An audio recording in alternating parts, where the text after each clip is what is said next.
Hi, I'm Ryan Szymanski, curator for Battleship New Jersey Museum and Memorial. A couple of weeks ago, we released a video about a general overview of the ship's engineering plan. And one of the topics that we didn't cover for lack of time was the lube oil system. Now, it wasn't that it's not an important system. Absolutely every system associated with these engines is critical. You can't get rid of one and continue to maintain the ship. But we saved that one for a deeper dive today. And I'm joined today by Walt Rotherman, who is a BT on the aircraft carrier Ranger. Now, boiler technicians are usually in the fire room, not the engine room. But Ranger had all of her engineering main spaces with the boilers and the engines in one space. So he got to see it all. So he's going to walk through and answer some of my questions on how the lube oil system works. So, lubricating oil, about how much does it take for a single engine? A lot. I have no idea how many gallons of oil that is. All I know is it was a lot, and it was that thick, gooey gear oil stuff, that 2190 TEP. The 90 indicates 90 weight oil. It's kind of like the oil that you find in the crankcase of the rear end of your old car or in the gearbox of your manual transmission. So in my car, I have to change the oil every however many miles. Is that the same for 2190 TEP? No. Basically, 2190 TEP is really a great oil.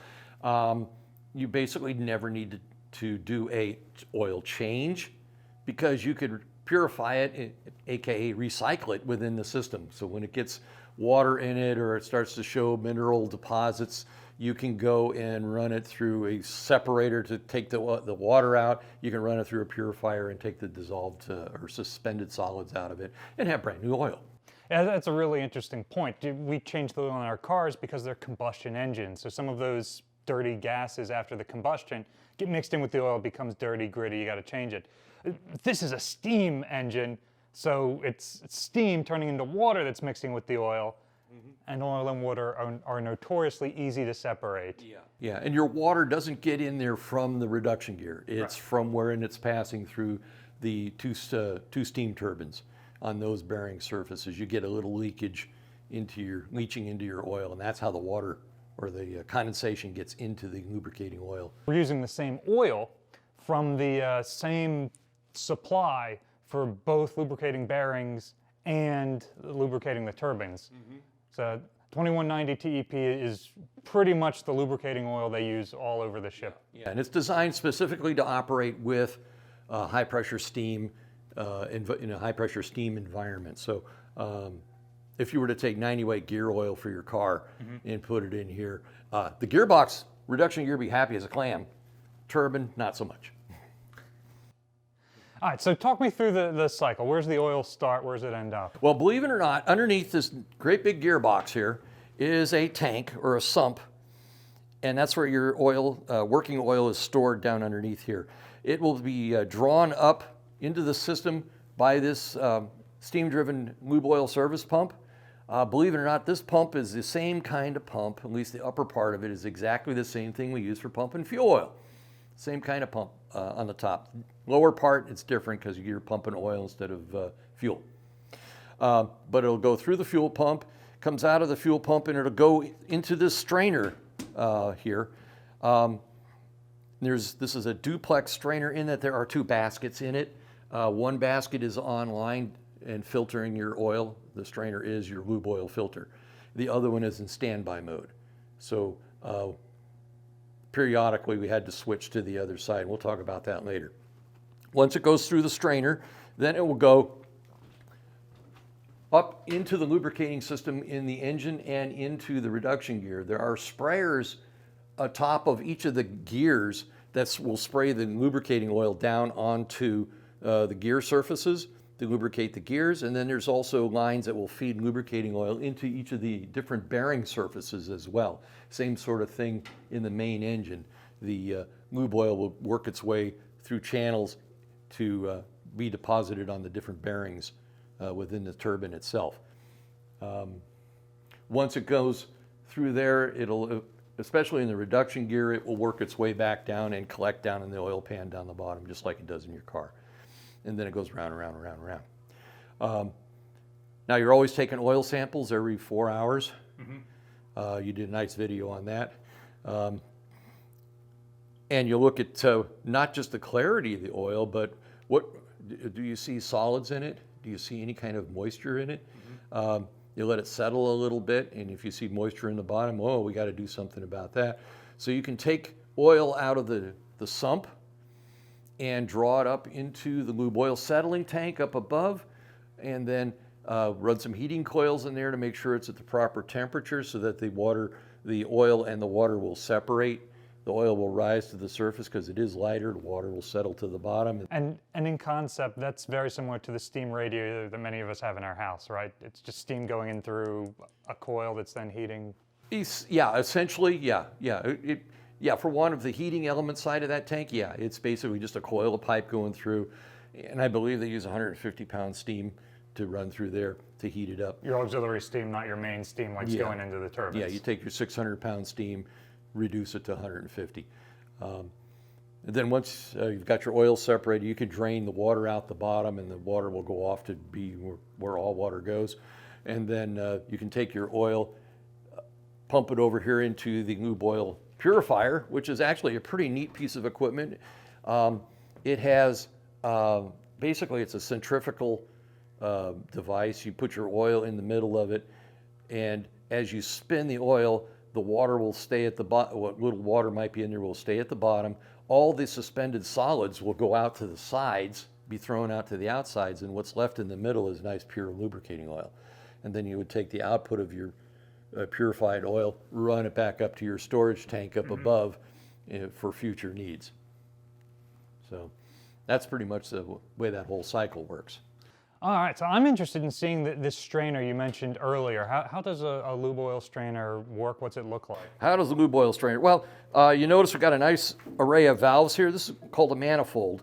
You've got an input and an output to this side, and you got an input and an output, or the other way around, I don't know. But input and output to each strainer basket. So when you're shifting your lubricating oil, one, you want to watch your lubricating oil pressures, make sure you don't lose it. And the way I used to do it with fuel is as I'm opening one, I'm closing another one. You're just spinning in opposite directions. So I would start to open this one, and then once I got them all switched over, there's a test valve down here somewhere to make sure. You want to make sure that before you take the top off of this strainer, that there's no pressure in there, because otherwise you've got lube oil spraying all over the place. And if you've ever dumped 90-weight lubricating oil on the floor, it is hard to clean up. Even the industrial grade Navy concentrated soap struggled to clean up 90-weight lubricating oil. So once you got your pressure drained and everything, you'd open the protective cover. This cover is on here so that if something happens with that strainer, you don't spray lube oil all over the place. And you said there's another piece of this system that helps with that. So oh, these things here? Yeah. Yeah, these are called Flange Shields.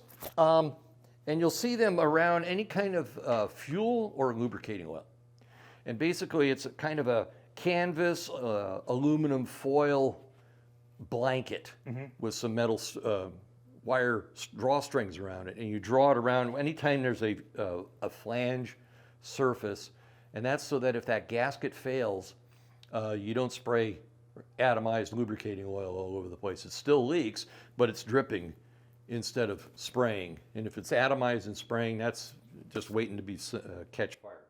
So the designers of this system went to great lengths to keep the oil from spraying out all over the place. Yeah, this is not a World War II thing. This is a 70s thing that was put out fleet-wide. I put on lots of these things on the Ranger. So here's your lube oil strainer. We've already made sure that the pressure, we've shifted over to the other strainer. We've also sampled to make sure there's no pressure on it, but there's also a pressure relief up here. So once you know you have no pressure on it, you would loosen up your strong back, slide it out of the way, and lift off the cover. Here's just the cover of it. As is everything Battleship, this is heavy. And covered in oil. And covered in oil. Ooh, body lotion. And here's your basket. So you would pull your basket out, and then you'd clean out the inside of it. clean out the inside, give it a good wipe down top to bottom, and once you got it satisfactorily clean, back in it goes.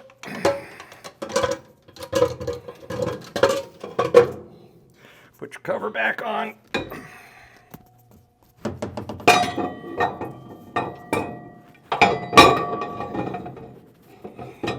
That didn't go right. There we go. Put the strong back on, tighten it back up again, and close the lid, and you're good to go for the next time you need to shift your lube oil. One other thing about the system is you notice we have 2 lube oil service pumps. Primarily, we'd be running the steam one when we're underway because steam is much more, well, electricity that we generate versus steam we generate. Economy is economy. Steam is just steady state, it just runs. You don't have to worry about a circuit breaker popping. But when we pull into port, we typically would go totally cold. And when you first pull into port, you don't want to stop your main engine, you don't want to stop your shafts dead cold, you want to keep rotating them. So that's where that jacking gear and a jacking motor come in, you engage that, and that keeps the gears and shaft and all that turning. Well, if you're turning that stuff, you got to keep the lubricating oil going. So that's where the electric lube oil service pump is running. So you would run this instead of your steam pump. And typically 24 hours until your temperatures get down. So that's pretty much how the whole lube oil system operates. And I just want to talk briefly before we wrap up this video that Walt, you didn't serve on this ship, but it took us like 15 minutes to walk around the system and trace out where everything went. And when you guys go and visit museum ships or active ships, there aren't signs on everything. You don't have the context for what you're looking at, but it's there if you know what you're talking about. So that's one of the cool takeaways that I've gotten from walking around here with Walt. A couple of things. How do you find the lube oil system? It's color-coded. The yellow and black stripes are lube oil. So it was real easy for us to find those sorts of things. So now we got the pumps down here, like big motor. We know these are pumps. Well, how do I know which one's electric and which one's steam? The plumbing's your dead giveaway. Look at all this insulated plumbing. That's definitely steam going in. There's a lot more plumbing on the steam one than the electric one. How do we know this is associated with the lube oil system? Everything's stenciled with what it is. Number 3, LOSP, lube oil service pump. So 1 and 2 are in engine room number 1, 3 and 4 are right here in engine room number 2. And so when you guys go and visit a museum ship, I hate it when there's signs all over the space. I want the ship to look like it did when it was in service. That's how I try to interpret New Jersey, but it does mean that people come in and they have no idea what they're looking at. And so that's why I love that the Navy has stenciled everything and color-coded everything. And so that if somebody who's come in who's worked on a completely different class of ships comes in, it only takes a couple of minutes to look around and figure out what you're looking at. And hopefully, that's one of your takeaways from videos like this one, that this system's going to work just about the same on every single ship that's got a similar power plant. And it's all coded the same way. So when you go and visit an Essex-class aircraft carrier or a Des Moines-class cruiser or a Fletcher-class destroyer that are all running off of similar steam turbines, all these museum ships that are left, they won't have signs, but you can still tell what everything is. What's another subsystem you'd like to see us take a deep dive into? Let us know in the comment section down below. Battleship New Jersey receives operating support from the New Jersey Department of State, also from a number of other businesses and private individuals like yourselves. We really appreciate your support. There's a link in the description below if you'd like to donate to continue supporting the ship. You can also support us by liking, sharing, subscribing so more people find about the museum and our channel. Thanks for watching.